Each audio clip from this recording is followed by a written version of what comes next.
Over 4,000 days ago, the zombies community was at the apex of a colossal wave of hype, possibly bigger than any before or since, for the release of none other than Origins. This was a map that looked set to answer everything and serve as a true beginning of the storyline, but in fact introduced more questions to fans than any had before. Recently, with the release of Citadel Day More, we have seen that Treyarch are still keen to answer some questions posed in Origins that were left unanswered for literally over a decade. The most obvious being the explicit follow-up to Eddie's Turn, and I'll have a link on screen and in the description if you would like to learn more about this. Today though, I'd like to talk about another one of these mysteries from Origins that is almost certainly about to come back into the fold with DLC 2 Dig Site, and actually already has in the boss fight arena of Citadel. I was actually the first person to notice this in the boss fight and rushed to get a video made straight away,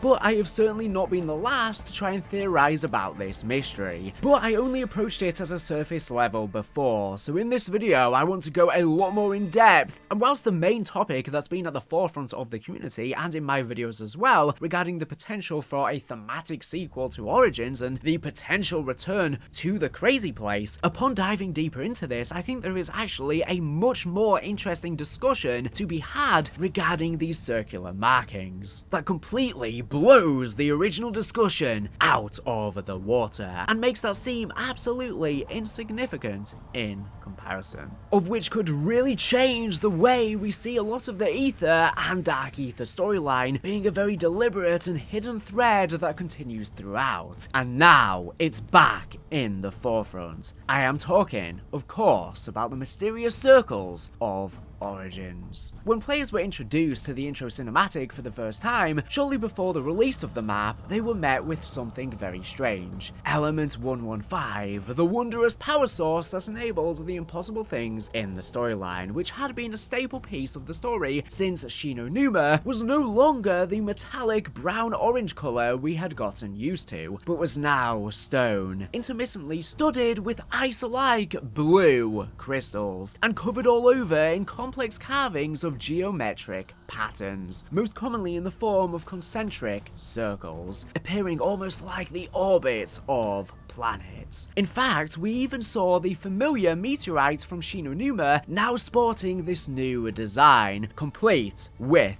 the carvings, confirming this was indeed the new face of the element. Finally, as many will remember, even the map's logo was covered head to toe in these carvings, which was then followed up with its loop on Revelations. As we explored the trenches of northern France, and specifically the underground tombs that were unearthed there, we come to find that these complex circular patterns aren't just carved on element 115, but on any of these sites that are related to the Ancients, who at the time of Origins were totally unknown to us. Many have suggested that the Ancients likely refer to the Apothecans and Keepers, though it is interesting that we never see or hear of any explicit connection between them and this term, even in later maps. As we progress, we find these carvings all over the ancient mystery box, the Pack-a-Punch, and even on the stones that make up the teleporters to the crazy place. Once in there, we even see more of them, literally dotting every surface. If that was the end of the story, this would be nothing more than an interesting aesthetic choice from Treyarch,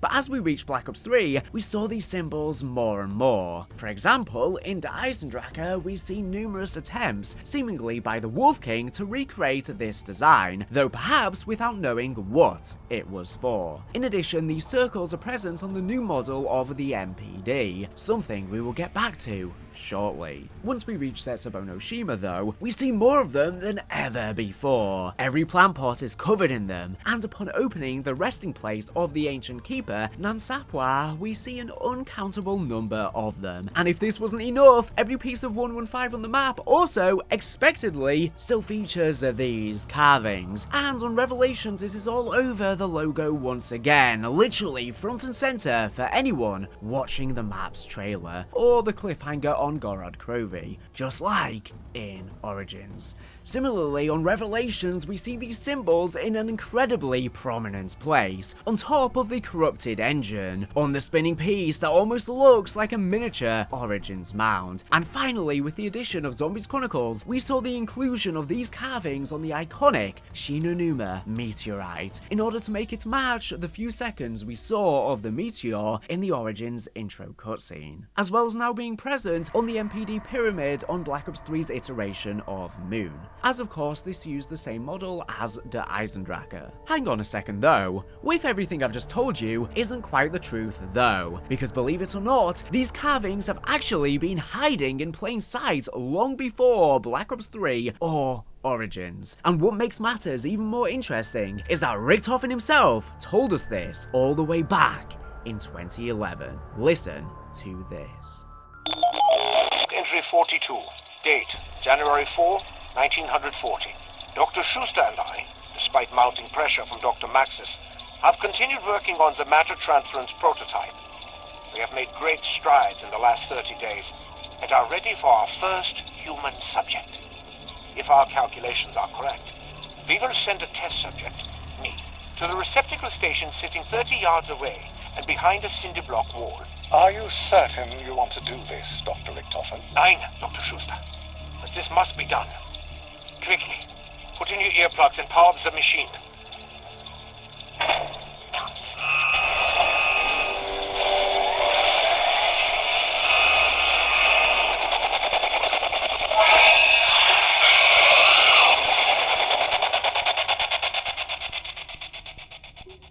Is there a power outage?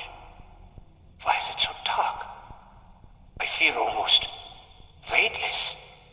How very unexpected. Dr. Schuster? Hello? There. I can see now. Oh my God. I'm standing in a circular cave, surrounded by some kind of machinery. It's like nothing I've ever seen before. It looks almost alien in nature. There's a pyramid structure in the center of the room. I'm going to try and carefully touch it. Ah! Static electricity. It's smooth to the touch. Very cold. Not a speck of dust. Might be hollow. The chamber is quite large. I see what looks like capacitors in the ceiling of the chamber, but there are no obvious connections to anything electrical. What is this place? Dr. Schuster? Is that you? Dr. Schuster? Look at this. It appears to be covered in some kind of hieroglyphic language. I've not seen anything like it before. Why are you whispering to me? There's no need for that. Was ist los? Do you hear that? It sounds like...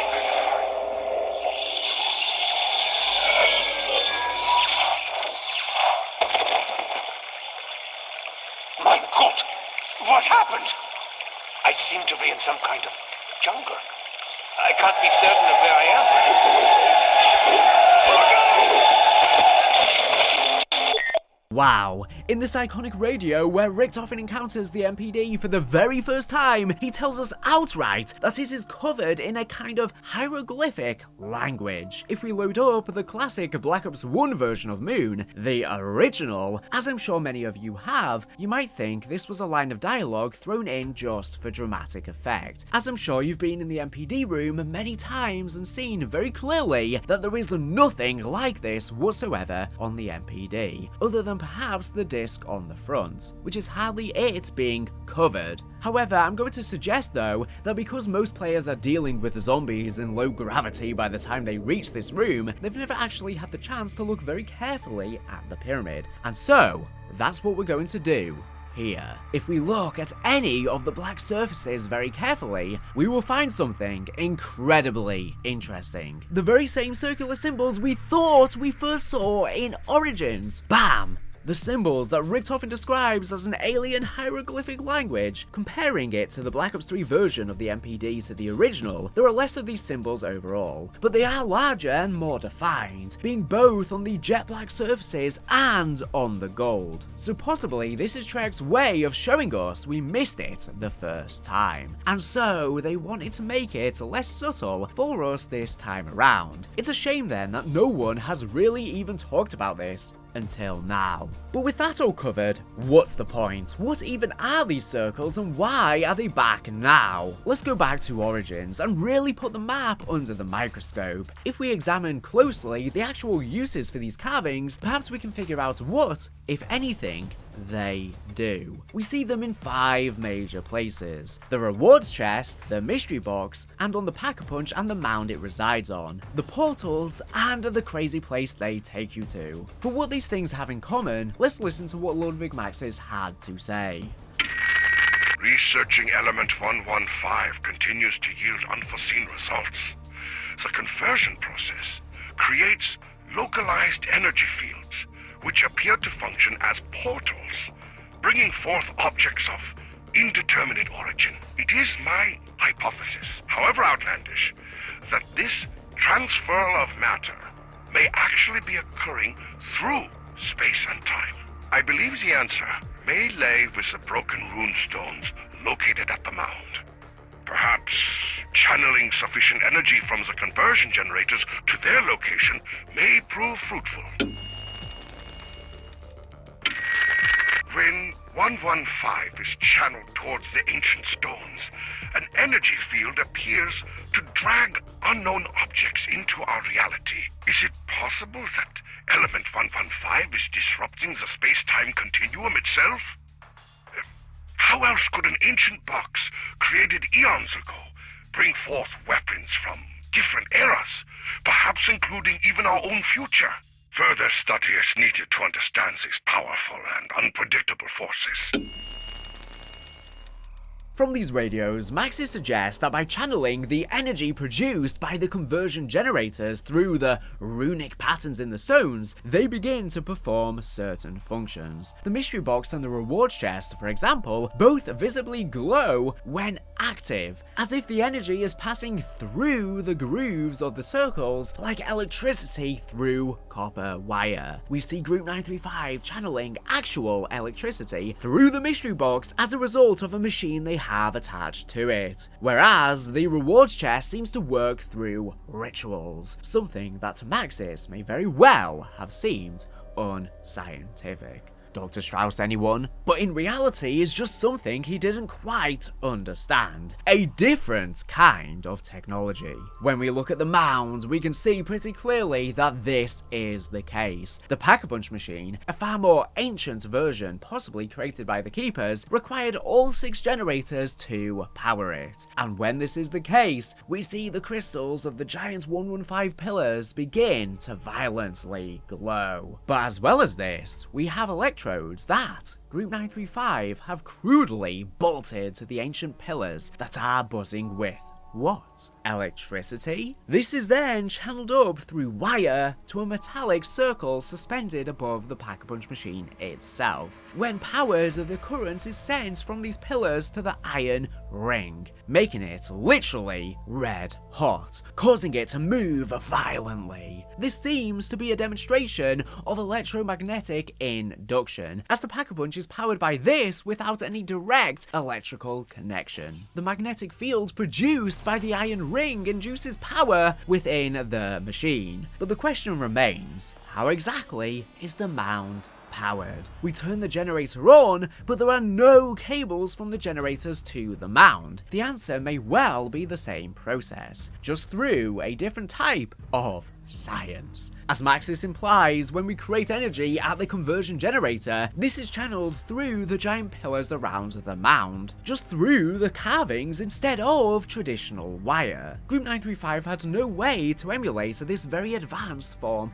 of electrical engineering, and so had to resort to what they understood, which explains the incredibly crude looking structure surrounding the Pack-a-Punch machine. if we take this into account, suddenly the portals to the crazy place make sense as well. There are no wires or electricity whatsoever there, but instead the songs respond to music. Nikola Tesla, a large influence in the scientific aspect of the early zombie storyline, Koffer Thundervorf, famously said, if you want to find the secrets of the universe, think in terms of energy, frequency, and vibration. Ultimately, removing the emotions, what is music but frequency and vibration? This is exactly how the doors work. These songs that the soldiers found may not have been the exact original frequency needed to activate the portal stones. However, perhaps it happened to be just close enough to make it work. Again, this seems like an incredibly advanced form of technology, rather than magic. But really, what is the difference in the zombie storyline?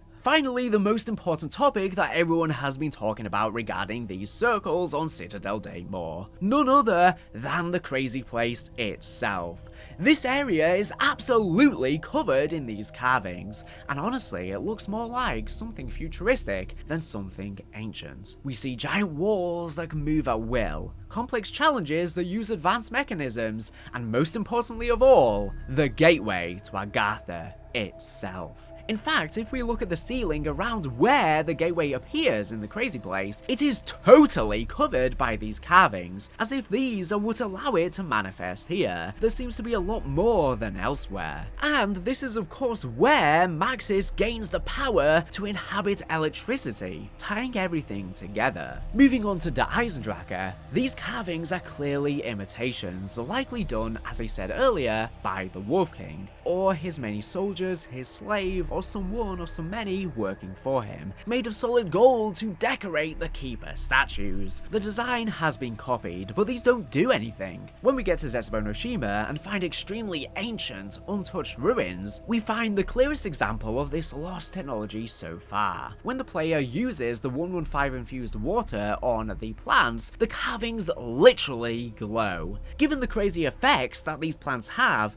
including the ability to literally clone you, and how ancient these plant pots are, it could be possible that the specific usage of the technology here is a sort of genetic engineering, modifying the plant's genes on the fly, once again using 115 as a power source. Moreover, we see a large number of these carvings within the secret stairway down into the resting place of Nan Sapwa, much like with the physics-defying doorways of Origins, especially the main chamber, which also reveals a hidden staircase. This could be the specific technological inscription used to create a sliding stairway when channeling energy through it. Finally, in Revelations, we see the carvings obviously in the Origins area, but more unique to the map, like I said earlier, we see them at the top of the corruption engines. These pieces of the engine look remarkably like the mound at Origins, and given the entire structure there shoots a giant beam into the sky, it possibly hints at the true intention behind the technology intended at the mound when the ancients built it. After all, remember that Group 935 are using the energy produced by the pillars at the mound and combining it with modern science to induce the energy into the Pack-a-Punch machine,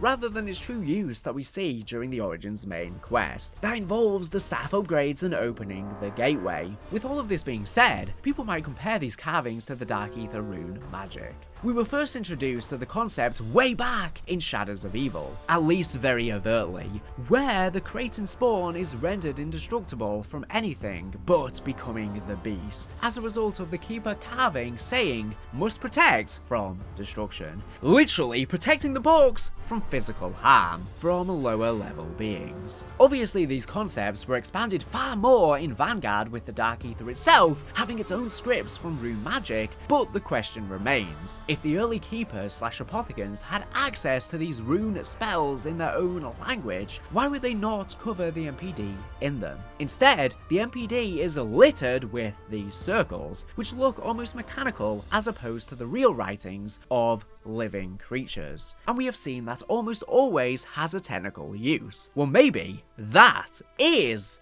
the answer. The very first corrupted keepers became corrupted through studying the Dark Ether. Eventually, through this study, they constructed the MPD, a device that allowed for control over reality itself, similar to the summoning key. Whenever someone, such as Richtofen, is corrupted by the Dark Ether in the Ether storyline, they start hearing whispers. For Richtofen, this was obviously the Shadow Man and many other voices of corruption. But way back in that first cycle, there would be no apothecans in the Dark Ether to corrupt those initial keepers. So it's clear that the entities they were in contact with were the many Dark Ether entities who we are slowly learning about now, possibly even Cortex himself, but just as likely to be a totally unknown character or characters, probably the latter being many. We can make an educated guess then that the plans for the MPD may have actually come from the Dark Ether, with a knowledgeable entity giving them the knowledge of how to build it. This gives us a great explanation for Richtofen's initial questions about the MPD way back in Moon.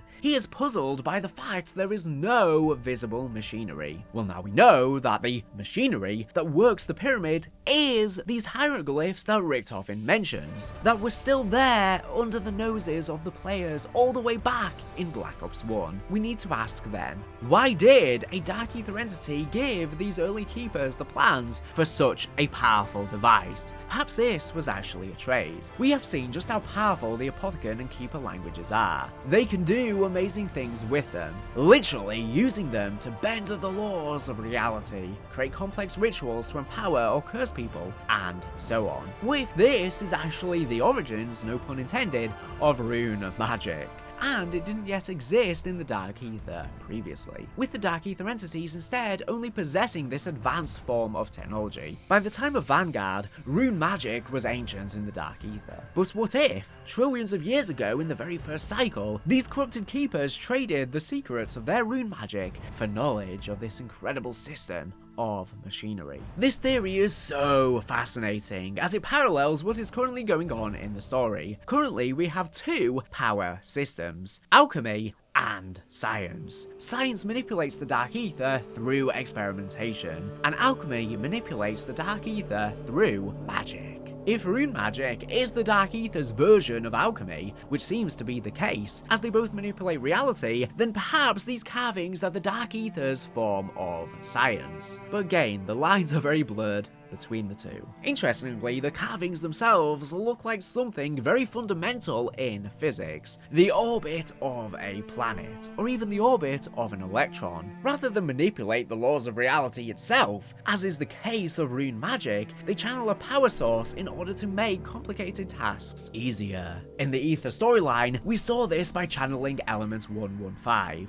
Now perhaps we see this by channeling Prima Materia and or Ethereum. The MPD is a device that takes essence, literally souls, and channels them. If Prima Materia is the fundamental building block of anything in reality, then it truly is a Dark Ether machine and is doing just this, channeling it through the carvings on its surface to give the user infinite power over reality. Now we have a very solid understanding of just what these carvings are capable of. Let's get back to the Citadel boss fight arena. These carvings are most heavily concentrated around the middle of the arena, where the boss spawns. People have pointed out that, much like the Crazy Place, the arena seems to be nowhere, in the sense that it's not connected to the rest of the map in any meaningful way, and could really be anywhere in the world. Pulling from what we know then, these carvings likely do two things: allow the boss to move, effectively serving as its brain, and also likely serving as the gateway in and out of this chamber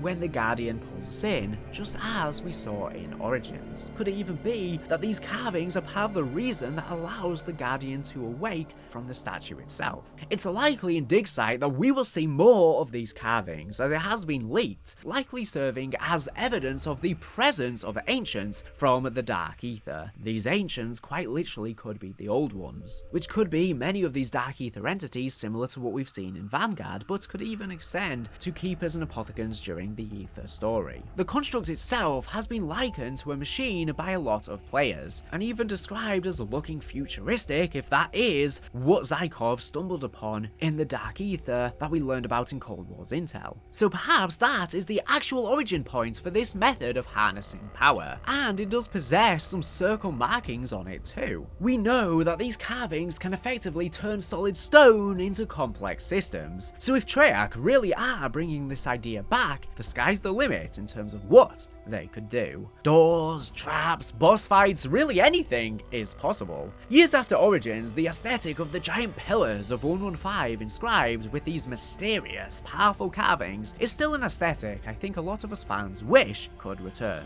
And so this would be a really great opportunity to bring that back to the forefront. Given Richtofen is still trapped in the Dark Ether in the Haunted Mansion, it's likely that the magical and scientific modern elements are going to come crashing together in that map. So if Digsight uses these carvings as well as the Owl's alchemy and rune magic in this tomb, it could be the perfect introduction to the idea of merging these two power systems together deep underground. But without further ado, what do you think of all of this? Like I said at the start, most people have taken this, myself included, to mean the return of the Origins Crazy Place, and whilst that very much could be true, there is a lot more going on here regarding these etchings, which is another interesting point, the fact that they are carved into stone, as Weaver carved many things into his cell wall during his time on Terminus, literally carving wall weapons for example. These carvings seemingly become real. Let me know if you want to see this expanded upon, and hopefully if they are reintroducing this a lot more prominently on Digsight, then we will get more answers as to just what is going on here, because generally speaking, most of the community has ignored this since it was introduced back in the day. And with them bringing it back to the forefront, they may want to clue us in on exactly what is going on, so I'm wondering if it could get referenced in the intel, for example. And if these symbols are drawn on the map, it is a wonder if this could have been the workings of the owl himself and his lust for potential power, this ancient form of dark ether energy. Let me know in the comments as well, are there any other inklings you have regarding the entire zombie storyline like this that you feel hasn't been given enough volume in the community? And I can echo that potentially in a future video. But without further ado, thank you for watching the video, and make sure to subscribe if you're not here for the latest and greatest Call of Duty news and information. So anyways, thank you for watching, and bye.